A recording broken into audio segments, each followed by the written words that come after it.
አሰላሙ አለይኩም ወራህመቱላሂ ወበረካቱ። ሰላም ውድ ቻናሌ ቤተሰቦች እንዴት ናችሁ? ያለው አልሐምዱሊላህ ሰላም ነኝ። ዛሬም በአዲስ ቪዲዮ ብቅ ብያለሁ። በመጀመሪያ ለቻናሌ አዲስ የሆናችሁ ሰብስክራይብ በማድረግ ቤተሰብ ሁኑ። የቻናሌ ቤተሰቦች ደግሞ ላይክ፣ ሼር እያደረጋችሁ አበረታቱኝ። እናም እሙኪያ በጣም ጠፍተሻል፣ በሰላም ነው ወይ?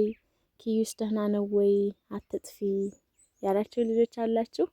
አልሐምዱሊላህ ኪዩ ሰላም ነው፣ ሁላችንም ደህና ነን። የጠፋሁበትን ምክንያት ደግሞ ያው መጀመሪያውንም ተናግሬያለሁ ከመጥፋቴ በፊት። ኢንሻአላህ ላለመጥፋት እሞክራለሁ፣ እመጣለሁኝ እና ያው ቪዲዮሽ ሱስ ይሆንብናል። ልክ እንደ ተከታታይ እንትን ነው የምናየው። ስራ እንኳን ስንሆን አለበት ላይ አቆመ ነው ስንመለስ እንጨርሰዋለን። ደስ ይለናል ቪዲዮሽ የምትሉ ልጆች አላችሁ። ውድ እህቶቼ ለምትወዱኝ ሁሉ ለምትሰጡኝ መልካም አስተያየት ሁሉ ሁላችሁንም ከልብ አመሰግናለሁ። ያው ኢንሻአላህ ላለመጥፋት እሞክራለሁ፣ እመጣለሁ። እሺ አልጠፋም ካሁን በኋላ። እናም ያው ብሎጌን የምትወዱት ብዙ ልጆች አላችሁ።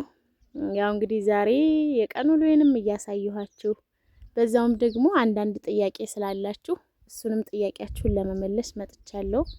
እንግዲህ በጠዋት ተነስቼ ዛሬ ያው ቀኑ ቅዳሜ ነው፣ ትምህርት የለም። ኪዩ ትምህርት የለውም እኔ ጋ ነው ማለት ነው። እና ቁርሳችንን ከበላለን በኋላ ቤቴን በዚህ መልኩ ፈራርሻታለሁኝ። መኝታ ክላሴንም እንደዛው ፈራርሻ አድርጊያታለሁ። እቃ ክላሴ ደግሞ እንደዚህ ሆናለች ማለት ነው። ጫማ መደርደሪያ ኢንሻአላህ ገዛለሁ ብያለሁኝ። ያው እንደዚህ እርትብትብ አድርጊያታለሁኝ። እና ደግሞ ከዚህ በፊት አሸዋሽን እንግዛሽ ያላችሁ ልጆች ነበራችሁ፣ በውስጥም የጠየቃችሁ ልጆች አላችሁና አሸዋዬን ሽጨዋለሁኝ። እና የገዛኝ ሰውዬ እያስወሰደ ነው። በዚህ መልኩ ጀምረውታል። አሸዋ በነገራችን ላይ አሁን ላይ ተወዷል። እዚህ ጋር ደግሞ እንደምታዩት ጎረቤት ቤት እየተሰራልኝ ነው። ጎረቤት ሲበዛ ደስ ይላል። እኔ ደግሞ ብቻዬን መሆን አልወድም። ጎረቤት ቤት ሞልቷል። እዚህ እኔ ሰፈር ግን የሉም ሰዎቹ፣ እንዳለ ባዶውን ነው የተገተረው። እና ሰዎቹ መተው ጎረቤት እንዲኖረኝ ዱአ አድርጉልኝ። ብቻ መሆን ያስጠላል። ብዙ ጊዜ አሉኝ ጎረቤቶች ግን ዝቅ ይላሉ ወደ ታች ማለት ነው። እዚህ እኔ ፊት ለፊት አሉ ግን ላጤ ናቸው። አላህ ሚስቶቻቸውን ያምጣላቸው። ለነሱም እንግዲህ ለኔም ቡና የምታጣጣ ጎረቤት ያምጣልኝ። እናም ያው እንዲህ እያለ ረፈዴ፣ ምሳ ሰዓት ደርሷል። እዚህ ጋር ቡና ጥጃለሁ። ለመጀመሪያ ጊዜ በተሟሻዎቿ ጀበናዬ ቡና ልጠጣ ነው። እዚህ ጋር እንግዲህ ጥጃታለሁኝ። አያቸዋት ፈላች። ጀበና ሲሟሽ እንደዚህ ቀይ ሲሆን ደስ ይለኛል። እኔ ሙሉ ጥቁር ሲሆን አልወድም። እና ማሻአላ የምታምር ሆናልኛለች። ቡናችን ፈልቷል። ቤታችን ገባን። እንግዲህ ምሳችን ልንበላ ነበር። ምሳችንን በልተን ጨርሰን እዚህ ጋር ፈንዲሻለኝ። እናም በዚህ መልኩ የቡና ቁርሴን አዘጋጅቻለሁ።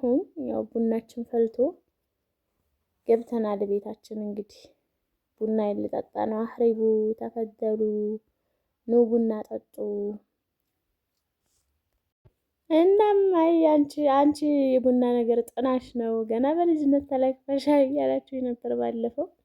ቡና እኮ ቤት ያደምቃል፣ ደስ ይላል። እኔ አሁን ምሳ ሰዓት ደርሶ ምሳ በልቼ ምናምን እንደዚህ ፈረሽረሽ አድርጌ ካላጫጫስኩ ቡና ካላፈላው በቃ የሆነ ነገር የቀረ ነው የሚመስለኝ። እና ቡና መጠጣት ጥሩ ነው፣ ጠጡ ነው የምላችሁ። ቤትም ያደምቃል። ሌላው ነገር ደግሞ ኮምፎርት ፍራሽ ዋጋ ጠይቃችሁኛል። እንግዲህ ይሄ የኔ አይነት ፍራሽ 2500 ብር እንደነበረ ነው የማውቀው ማለት ነው። ያው በነገራችን ላይ የገበያውን ሁኔታ ታውቃላችሁ። በየቀኑ እቃ ዋጋ እየጨመረ ነው የሚሄደውና አሁን እኔ እዚህ ጋር መጥቼ የዚህ ዋጋ ይሄን ያህል ነው ያው በገዛሁበት ነው የምነግራችሁ። ዛሬ ገዛሁና ደግሞ ከስንት ቀን በኋላ እናንተ የዚህ ዋጋ ስንት ነው ብላችሁ ብትጠይቁኝ መናገር አልችልም። ምክንያቱም እኔ የማውቀው የዛን ሰዓት በገዛሁበት ነው፣ ያሁኑን አላውቅም። ለዛም እርግጠኛ ሆኜ አሁን የሆነ ነገር ስጠይቁኝ መናገር አልችልም።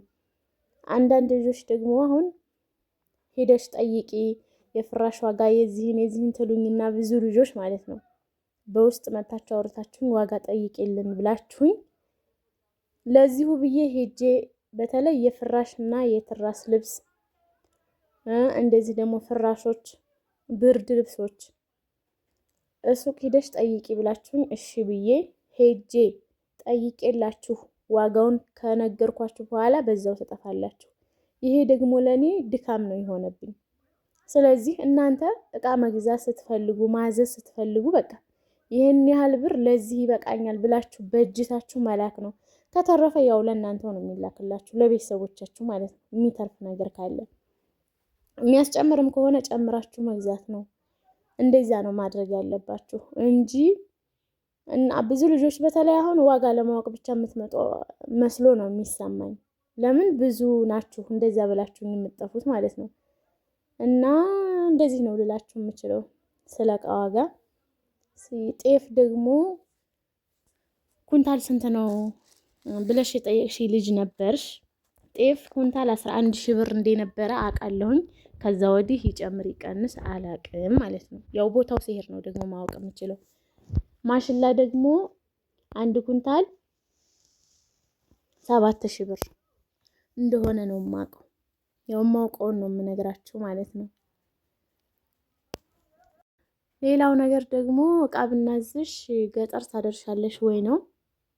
እዛ አካባቢ ግመል የሚሄድ ከሆነ በግመል የሚሰሩ ልጆች ካሉ አስጭኜ እኔው ራሴው ተከትዬ ሄጄ ለቤተሰቦቻቸው አደርስላቸዋለሁ ማለት ነው።